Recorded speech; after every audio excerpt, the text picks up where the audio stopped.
Olá pessoal, bem-vindo ao Mediali Ensina de hoje. Continuando o nosso assunto sobre imunologia, só recordando que vocês já aprenderam os principais conceitos relacionados com a imunologia. Vimos também numa aula anterior as propriedades inerentes da resposta imune adaptativa, também chamada de adquirida. Hoje irei falar um pouquinho a respeito dos tipos de imunidade adquirida. Vou falar de duas, porém vou dar ênfase em uma delas. Dentro da imunidade adquirida, ou também chamada então de adaptativa, temos a imunidade humoral, que falarei mais a respeito numa próxima aula, mas só de antemão lembrando que é mediada por linfócitos B. Esses linfócitos, quando ativados, eles se diferenciam em células chamadas plasmócitos, que têm essa característica microscópica, então são células esféricas com um núcleo excêntrico, e elas são produtoras de anticorpos, conhecidos como imunoglobulinas. Esses anticorpos têm um papel muito importante na imunidade adaptativa, porque eles vão mediar muitas funções dentro dessa imunidade. Então, eles podem realizar opsonização, que é marcar os micro-organismos, facilitando a sua fagocitose, podem neutralizar alguns micro-organismos e também, por exemplo, podem estar relacionados com a ativação do sistema complemento, que faz parte da imunidade inata, aquela nossa primeira linha de defesa, e resulta na formação de um complexo de ataque à membrana, levando à lise desses micro-organismos. O assunto da aula de hoje é sobre imunidade celular, um outro tipo de imunidade adaptativa. Essa imunidade é mediada por linfócitos T, e esses linfócitos eles são direcionados contra micro-organismos intracelulares, cuja principal função será a destruição e lise dessas células infectadas. Quando estudamos a imunidade adaptativa, quer seja humoral, quer seja celular, é importante lembrar uma das propriedades relacionadas a esse tipo de imunidade. Lembrar que os linfócitos que representam as células da imunidade adaptativa, eles são originários a partir de um progenitor linfóide, no órgão linfóide primário, representado pela medula óssea, na forma imatura. Esses linfócitos imaturos irão migrar para os órgãos linfóides secundários, aonde aumenta a probabilidade de encontrar o antígeno.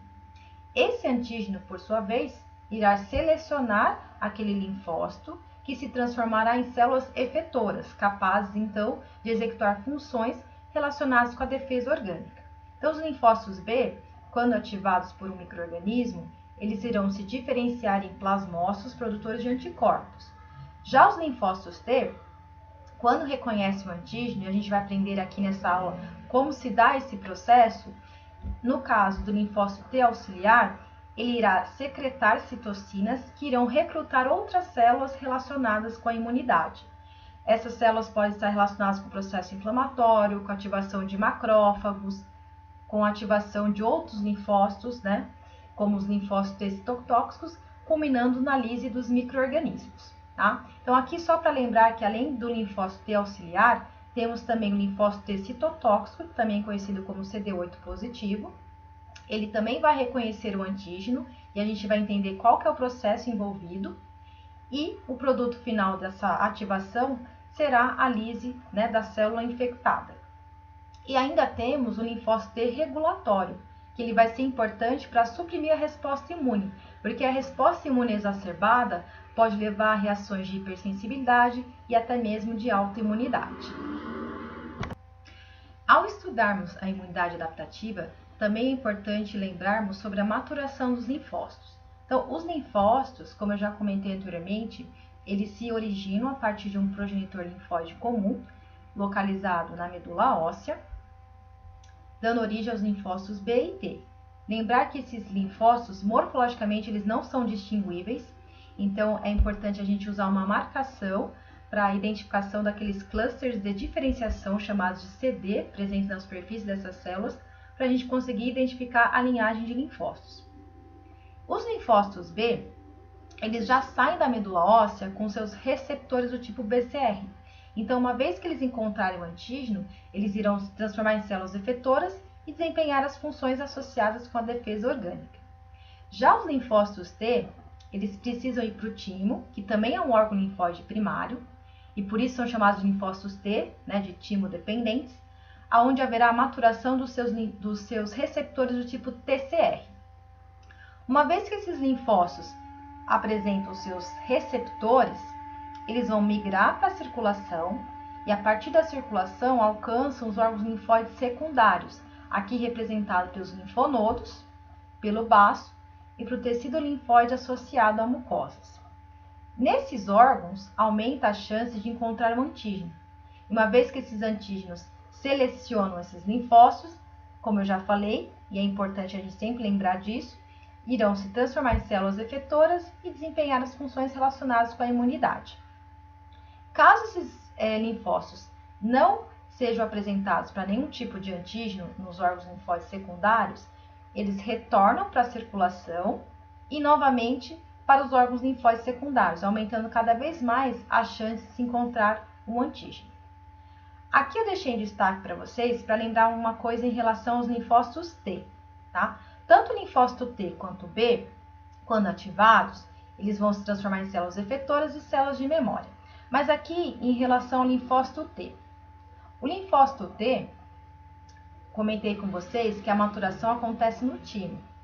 Porém, o timo ele sofre uma involução ao longo da idade, né? Então, aqui vale uma coisa muito importante para vocês. Será que a nossa imunidade acaba sendo prejudicada por conta disso?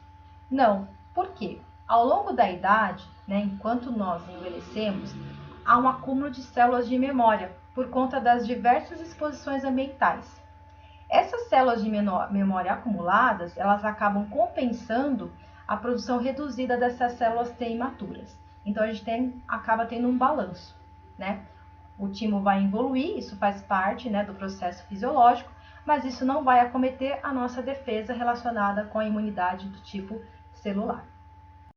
Comentei com vocês que os linfócitos imaturos, aqui entendam imaturos como aqueles linfócitos que ainda não foram apresentados a nenhum tipo de antígeno, migram da circulação para os órgãos linfóides secundários.